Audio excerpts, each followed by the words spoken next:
Hey there guys, welcome back. Today we are covering all the Imperial Knights, all 20 data sheets of the Index and Future Codex. We are comparing them on the tier list as a whole group rather than individual families, so some positions may change. Plus, comparing family to family, you go, this one's a bit better. I will go through them in Warhammeria's order, so if it looks a little different, that's why, because I'm going to use that as a cheat sheet on the side. So first up, obviously Canis Rex.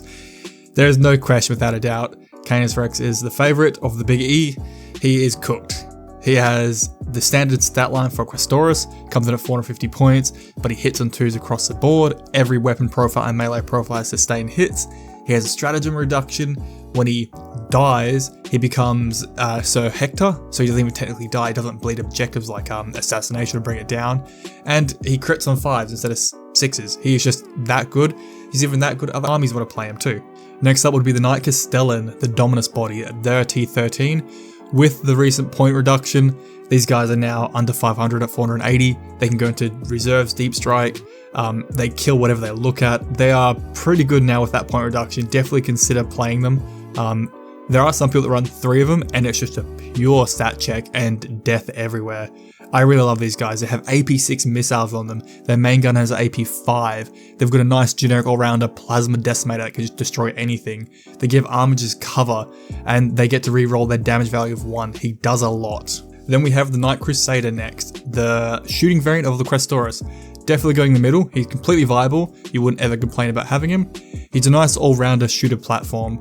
His main gun's around strength 10, he's got a Gatling cannon at strength 6. He has a lot, and I mean a lot of shots. His rule improves other Armigers' shooting abilities at +1 to hit. If he doesn't move himself, he gets sustained hits 1 on everything. The downside is though, he's 445 points where a Knight Castellan's 480, and that's just another category of damage. But depending what you're going into, the Crusaders are really good into Orcs or Imperial Guard, lots of bodies to deal with. Next up would be the Knight Errant, the second cheapest of the Questoirs family. I'm going to put him in consider. He is 390 points now, he's very cheap, he comes equipped with a Melter shotgun at strength 12 AP4, D6 damage with Melter 6. But if he shoots the nearest target, he gets +1 to hit. You can give him the Deep Strike enhancement, drop this guy in within Melter range, and delete something. And then he can fade away and come back and do it again.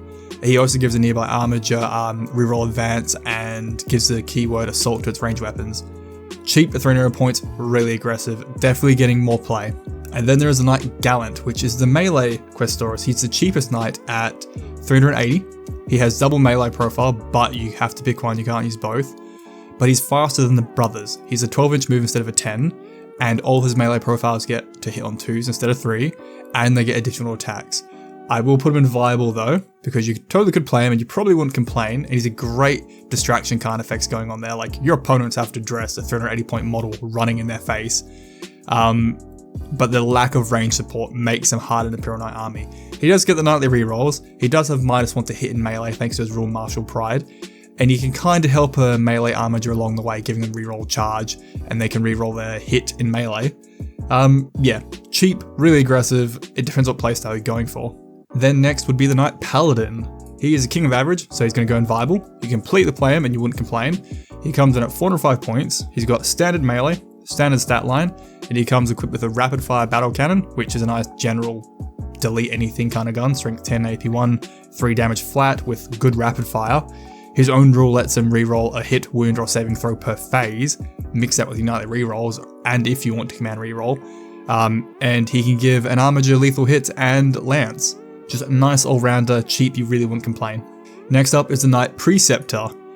I'm going to put it waiting until 11th edition. The thing is actual garbage, it's poo-poo I feel.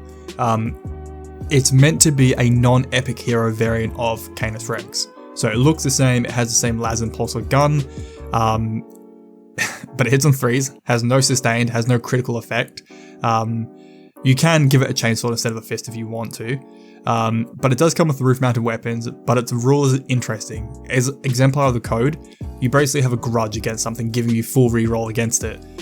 But if that thing's in the air, in a transport, deep strike, whatever, you just don't get your rule effect. And its bondsman gives an Armiger better leadership and OC. I don't think Armigers need better OC, they're obnoxious at OC8 already. Just doesn't see play. He's cheap at 405 points, but you can get a lot better knights for it. Knight Errant is 15 points cheaper and will actually do some damage. My big boy, the Knight Valiant, how they did you dirty. I'm sorry to put you in a waiting to 11th. The guy's 480 points too, like his brother the Castellan. He's a Dominus chassis, so he's T13 with a lot of wounds. But his two primary weapons are a harpoon one-shot with limited range and a triple barrel like mega flamer. But we can't overwatch with it. If we could overwatch, he would definitely move up quite a few ranks. To make him move up a few ranks without overwatch, he's gonna have to be a lot cheaper. And like the playstyle of him is, he's got twin melters, which are short range. He's got a harpoon that deletes monsters to vehicles, but short range. He's got a flamer that caps at 18 inch, but you're kind of going into melee threat range, and Imperial Knights don't do too great to melee half the time. Not great, needs a point reduction or get overwatch back.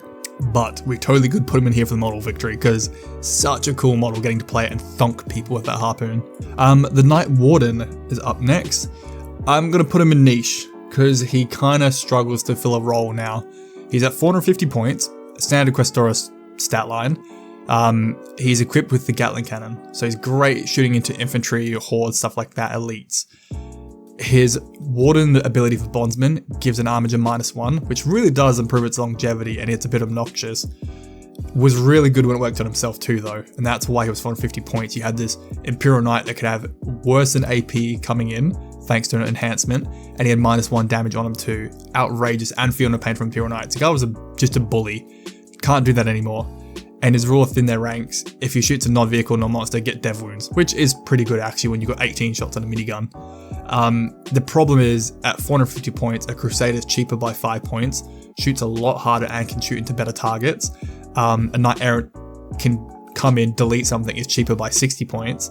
You could pay 30 points more and get a Knight Castellan, or Canis Rex is the same price at 450 points. He's not a bad model, but depends what you're playing into. Like if you're versing Orc or Custodes, pretty good, like you can just eat through them.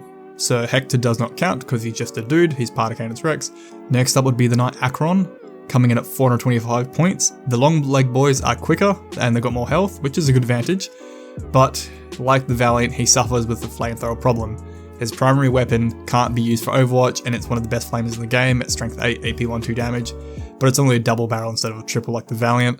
And his melee is just a generic Reaper chainsword basically. His ability knocks people out of cover and they cannot gain cover, and his Bondsman makes an Armiger force battle shock if it's engagement with something. A weird playstyle. Unfortunately the flamethrowers and the Knights aren't doing it. And again, at the cost, I could get a Knight Atropos for the same cost, I could get a Knight Paladin which is cheaper and just a nice all-rounder. You could do more with your money. Then we've got the Knight Atropos. I'm definitely putting him to consider. I could make an argument for Big E Fave.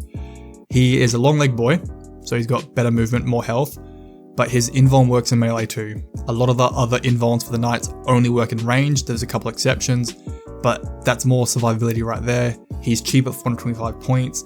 His weapons all have sustained hits on them, except for the one that has dev wounds. He's got great melee. He hits on 2s if he targets a monster or a vehicle. If it's Titanic, add 1 to the wound as well. So in mirror matchups or like certain Orc playstyles or big models, he has more of an advantage.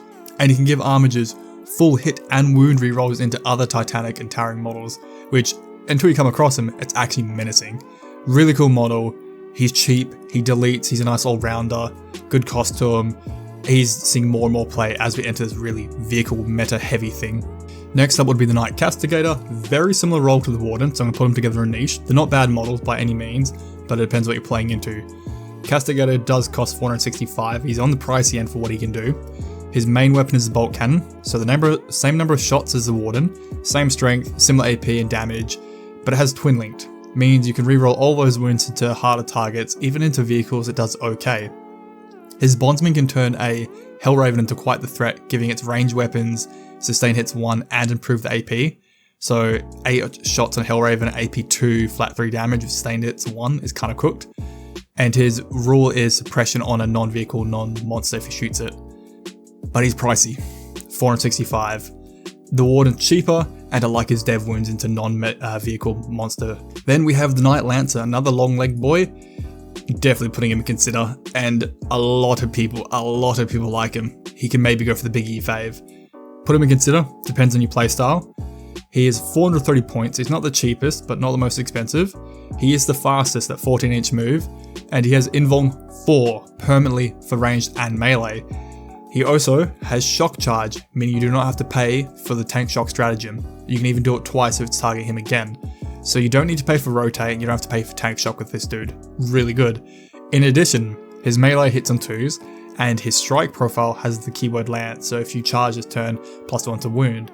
He wounds and hits on 2s just across the board. He can give an Armiger ability to declare a charge and advance too, so speed him up the board with you. Yeah, Knight Lancer, another idea of the big distraction card effects. Costs a little bit more than Gallant, but goes a lot further and is way scary with that invuln. Then we have the Knight Megara, which is, I always get these two mixed up, this dude here. I'm going to put him in niche, slightly better than his brother. There is a weird awkward home for him, I feel, and I've done okay with him sometimes. So his main gun is a lightning cannon. It's a sustain hits 2 gun with 12 shots base, strength 9, no AP, flat 2 damage. You can kind of cook orcs and like infantry with it pretty well. It's just the lack of AP kind of sucks, to be honest.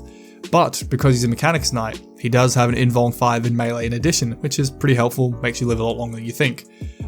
His Bondsman gives your Armigers the ability to ignore cover. With Hellravens, it makes the AP one a bit more meaningful. And in addition, he can repair D3 wounds every 2-man phase. And they've got the Hekaton Siege Claw, which is just a big fist, so same stat line. He's got an okay point defense weapon at strength 8, AP 3, 2 damage, like it's no joke, don't underestimate it. And if you take the Siege Claw, you do get an anti-infantry Rad Cleanser, which is like turbo cancel to anything in its way. And he's not too expensive, 425. He's a weird knight, he tackles weird problems, but you know, sustain hits on the arcing can be kind of fun, and the invuln's nice. Weird, very niche, just depends who you're playing into. Then we have the Knight Strix. I'm going to put him in waiting for 11th. He's a bit weird, bit of a nombo combo with his own rules. So he costs a bit more at 430. He still has the invuln 5 in melee, which is cool. His point defense is a Graviton Crusher, anti-vehicle weapon, which is okay. If you take the Siege Claw, you get the Rad Cleanser too, and his primary is the Volkite Cannon. So 9 attacks at strength 12, no AP flat 3, but you're digging for the Dev Wound, your typical playstyle. His rule is called Grav Pinned, and you want to shoot your anti-vehicle weapon into infantry to just slow down their movement. It's a bit of a nombo combo. I have an anti-vehicle 2+ weapon, why do I want to shoot infantry with it just to slow them down? I'm sure it comes up now and then in a very, very super niche case, but why not shoot it into the vehicle you meant to? But then they reuse the Bondsman again, ignores cover on Armiger. Just feels a bit lazy. I would still rather the Megara. Then we are onto the battle line. First up, the Hellraven, their anti-air, just spammy shooty boy. Absolutely big E-Fave for me. I love this dude. He's the cheapest one in our codex, excluding the AdMech units we got added. He's 130 points. He has 2 autocannons, so combined 8 shots at strength 9, AP 1, flat 3 damage. But with Squire's Duty, you can make that strength 10, AP 2. No joke suddenly. And if you have your honor, you can go to flat 4 damage. Punishes your opponent for missing their save. If you fail a save, just flat 3 damage onto the target. In addition, if you're on an objective or in your home deployment, you have anti-fly 2+, which comes up quite a lot actually, especially if you're versing Tau. Half their army seems to fly. You can also put a stubber or melter gun on the roof. They do okay with tank shock. They're cheap models, they're battle line, you have 6 of them. I love these guys. And then we have the Warglaive, his melee brother. Definitely going to the big E-Fave as well. People love this guy. They're cheap now at 140 points. They're equipped with a Thermal Spear, which is a 24-inch heavy multi-melter basically. Strength 12, AP 4, D6 with Melter 4. Again, same rooftop mount weapons. They've got a good melee profile at strength 10, AP 3, 3 damage on the strike. And if you've charged this turn, you get sustained hits 1 in melee, which is even better. He really excels too with your nightly reroll, because you got a low number of shots and attacks, and the nightly reroll works in shooting and melee, so you get more like rolls out of him, keep his efficiency high. Just a great brawling unit, and it kind of deletes what they land into. Then we have the Armiger Morax, a really weird model with a lot of options and loadout. I'm going to put him in niche for a weird few reasons here. So your weapons are very versatile. You can pick what 2 loadouts you want. You can have double conversion beam, grav pulsars, lightning locks, rad cleansers, the Volkite. They've all got cool keywords to them. You pick them in just any pair combination you want. His rule lets you use a heroic intervention strat on them for free, which kind of niche could come up though. You can kind of sling your models in. But the reason why I like him in niche is because of the Armiger point reduction, you theoretically can run 14 Armigers now.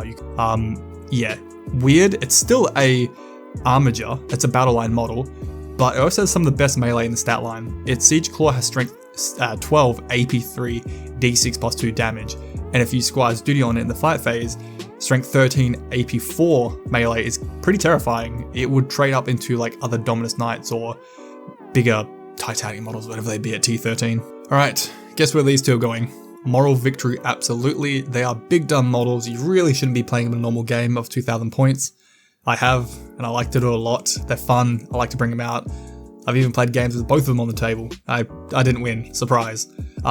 First up is Asterius, the big wide load man. His main guns, there's two of them. They come equipped with conversion, means if you're shooting 24 inches away or better, you crit on a 4, which gives you sustain hits D3. So each gun of 3 shots with D3 on the crit of 4. It's a lot of shots coming in. Huge strength, 16, AP2, flat 6 damage. His rule gives you better strength and damage into vehicles, and God help you, you're shooting a fortification, you get +2 strength and damage. It's never coming up. It's a really consistent number of shots, I gotta say. Crit 4 with D3 shots on the Sustained is actually a lot. You just kind of delete whatever unit you land into. In addition, you've got double Volkite, a little Cancer Rays, a lot of Dev Wounds going out, and a pretty good anti-infantry 2+ indirect mortar thing. But look, expensive, dumb model. Does create interesting games where people try and avoid and hide it. They don't even try and shoot it because it's too much to deal with for a lot of people. With your Invuln 4 with Rotate, and Feel No Pain 6, maybe 5, it's a lot to deal with. And then we've got his brother, the Porphyrion, also in the same category, the Moral Victory. He's cheaper at 710, God help us, cheaper. Different kind of games you get. His primary gun is way longer range at 72, so you pretty much can cross-map anything you can see. You've got 2 las cannons at point defense. You also have a stronger missile rack on the back. And in addition, if you haven't moved, you get lethal hits on ranged weapons, which does help. But the main gun is so powerful at strength 18, you're probably going to get those wounds pretty easy at 2+ and most of the time maybe a 3. But it's also got twin linked as well. So you can roll any wounds you failed. So between twin linked, high strength, and just lethal hits, you probably get mostly hits and wounds in, so it's consistent in that area. But number of shots is only D6 with blast, so you could roll badly and, you know, whatever. I find with this guy though, every time I play him, it's a big game of hide and seek. People will avoid him like the plague. If they leave a model exposed at all, he will shoot into that unit and just delete them. So people just kind of try and hide from it. You can really just dominate a side of the board with it. It's kind of fun. I would suggest trying proxy one. Maybe a big can of, I don't know, baked beans on the table and say it's my Knight Porphyrion. Try playing with it, see how you feel. Alright, that is all my Imperial Knights ranked on the list, so how do we go? It looks pretty even actually. A couple duds in waiting for 11th edition, but who knows, a Codex might fix that coming out soon. Or some of these models might not exist anymore with the Codex, we know how that's going. Because a lot of our army is Forge World. Yeah, I expected the 2 Warglaves and the Hellraven to be up there with Canis, they're just too good. The point reduction on the Castellan definitely makes him interesting and a lot of people want to play him. He's a huge body, he can just delete things. I love how cheap the Errant is, I love how consistent the Atropos is into any target. Yeah, that's about what I feel and where I'd see a lot of these land. I'm not a pro player by any means, but I've been playing Imperial Knights on the back end of 8th edition and all of 9th edition. Got salty because, you know, OBSEC was a thing for us. And I've loved the journey in 10th edition.